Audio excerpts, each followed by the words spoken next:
In this video, we're going to talk about WordPress settings. The settings menu can be found on the left side of the dashboard. You can see it right here. When you mouse over settings, you'll get links for general, writing, reading, discussion, media, permalinks, and WordPress Supercache. Let's go ahead with general. When you click on general, you should be arriving at this page. So as you can see, it has site title and tagline on the top.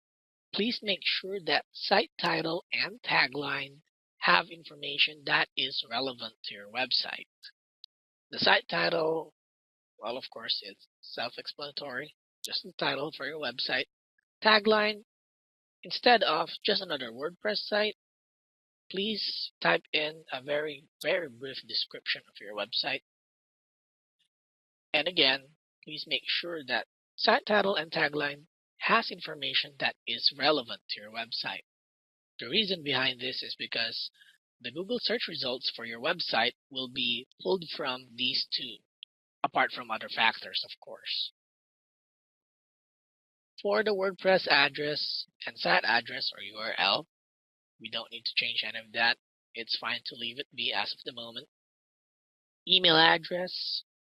Now, the email address that you're going to put on this part is the email that will get notifications regarding user comments, user activity, posts, and of course other site information and site activity. Membership, you might want to put a check mark on anyone can register should you want, well, any of your website visitors to register.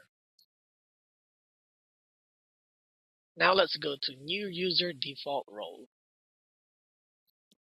When you click on this, you'll see a bunch of options. You have subscriber, contributor, author, editor, and administrator. By default, and this most likely is the most recommended, new users are just set to subscribers. When we say subscribers, they get notifications regarding the post that you make or the post that you reply to or comment to.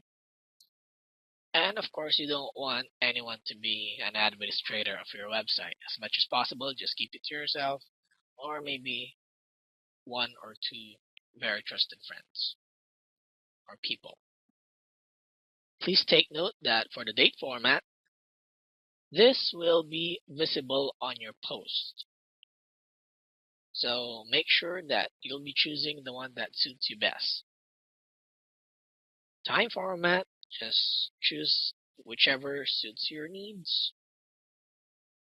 Week starts on, you have the option to choose whether your week starts on a Sunday or Monday or any day of the week.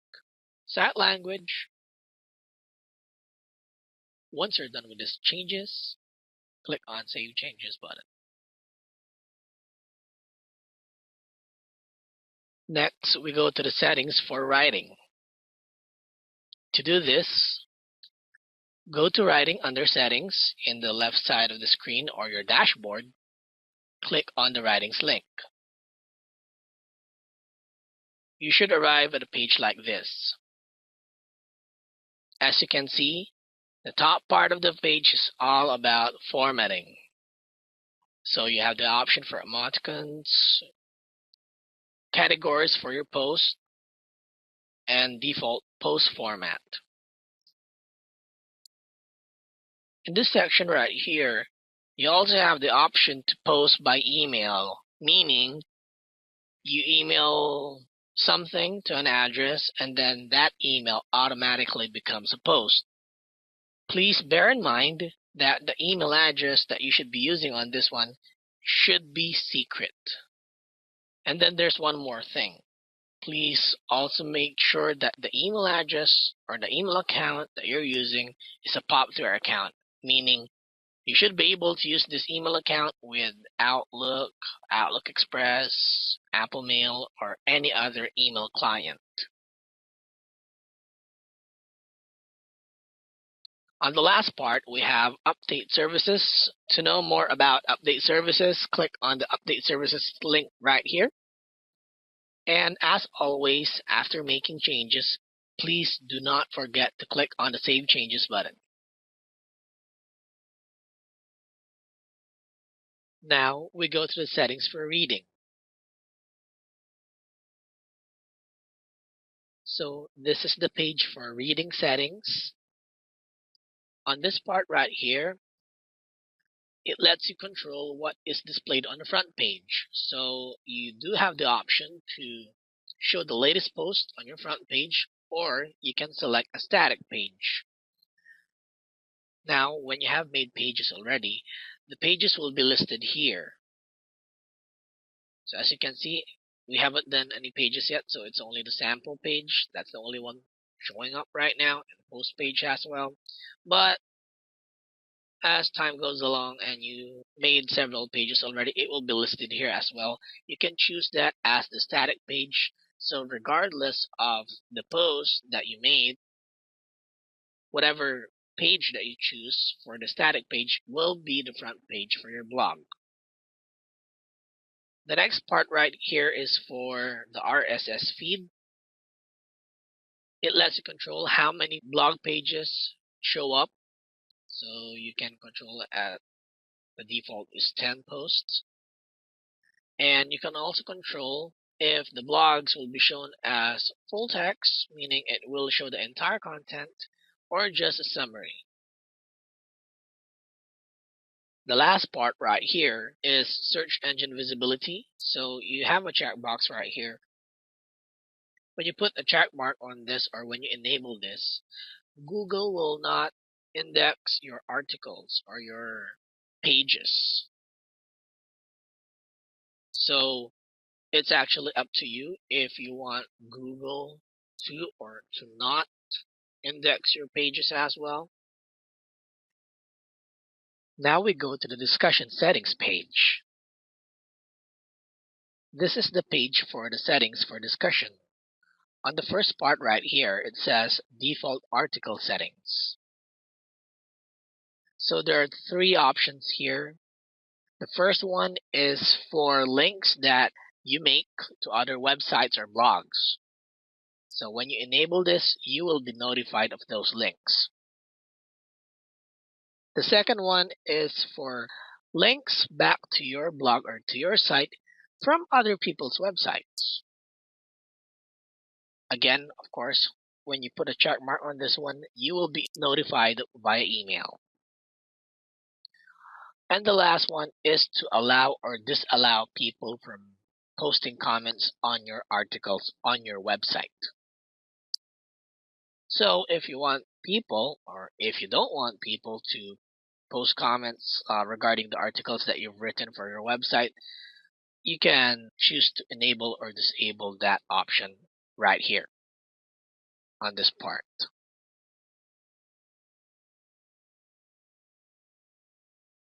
Next, we go to the other comment settings.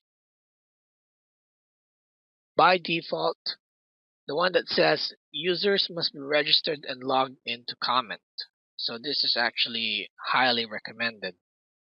Unless, of course, you want anonymous persons to be posting comments on your articles or blogs. You also have the option to ask the person who is making the comment to provide his or her name and email address first before posting the comment. As you can see, this is more on filtering comments, making sure that the people or the ones who are making comments are real people and not programs or automatic bots or whatever. The other options will be automatically close comments on articles older than specified number of days. You can also enable threaded or nested comments. Then you specify the number, level steep. And then you can also have the option to break comments into pages. And the last part on the other comment settings is You can actually choose to display the older comments first, or if you want the newer comments to appear on the top of the page. So it's actually up to you if you want the old ones or the first ones to appear on the top of the page, or if you want the new ones instead. Now we go to the next section. You can choose to be notified via email whenever anyone posts a comment or whenever a comment is held for moderation. You can also choose whether or not a comment must be manually approved, or let's say if the person already made comments previously, you can also enable this option, the second option right here. Once you enable this, there's no need for the comment to be moderated. It will automatically be posted as long as the person making the comment has already made a comment before and you have approved of it.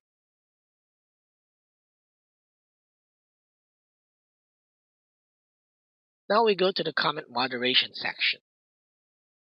This one especially is for filtering spam comments or comments that are made for the purpose of promoting other websites, stuff that you usually don't want seeing.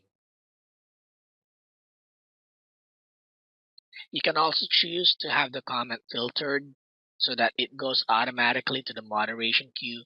The information that's used to filter the comment can be a name, can be a URL or a website address, can be keywords from its content, email address, or even IP address.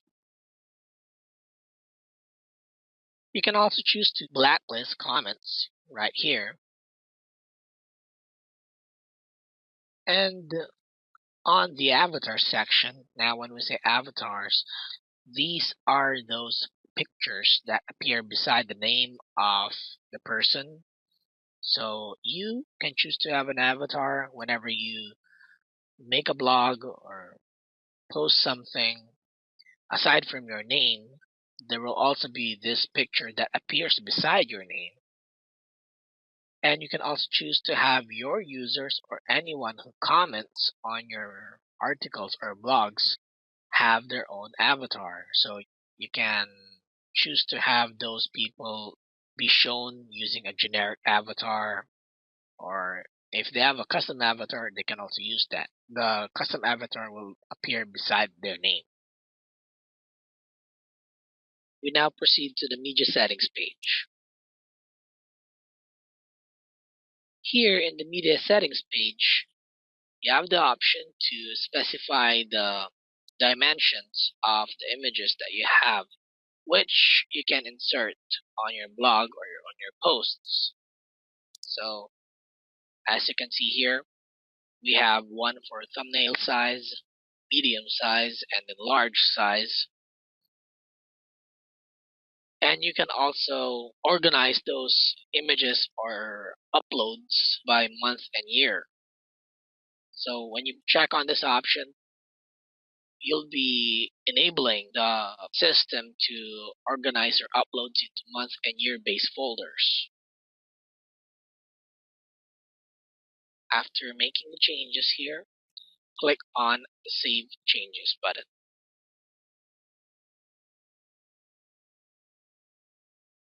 Now we go to the settings page for permalinks. Now, permalinks might seem technical, maybe a bit overwhelming, or even overwhelming to the common user. However, permalinks are very helpful, and should you find yourself in a confused state, you can use the help button right here. So when you click on the help button, you'll get an overview of permalinks. There's also a link for common settings and custom structures. You can also learn more information by clicking on the links right here.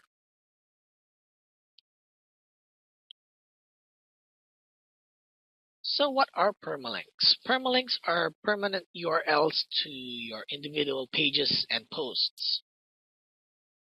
A permalink, in essence, is an address that is used to link to your content, which never changes. It's permanent. That's why it's called a permalink. Now, going back, we have several right here. So the default, this is the usual permalink for WordPress. As you can see, it has the website name or your domain name plus a bunch of question marks, other symbols, and numbers. You can actually choose a different style for your permalink. So you have day and name. So you can see here that instead of numbers, just random numbers, you already have the date and then a name here, sample post. So whatever the name of your post on your blog site, it will appear here. You can also have month and name. You can also have a numeric style. Post name, very simple, yet very effective. And then a custom structure, just in case you want to make a style of your own.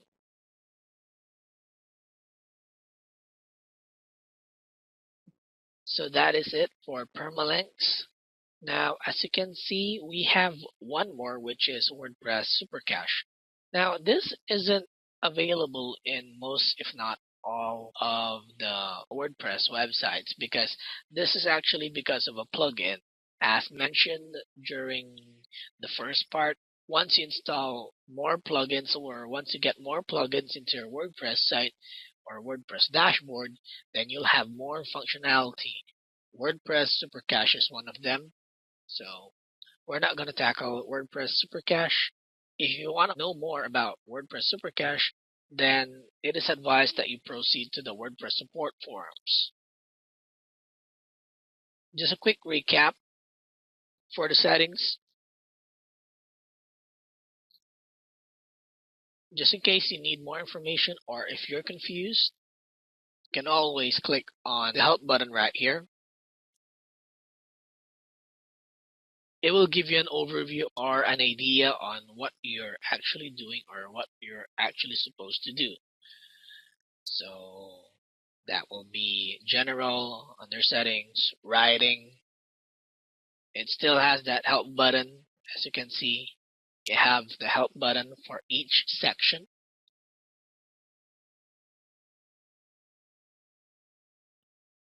This is the one for reading. Again, you'll have more information, or at least you'll get an idea on what you're supposed to do or what is the purpose of each option by clicking on the help button. Discussion,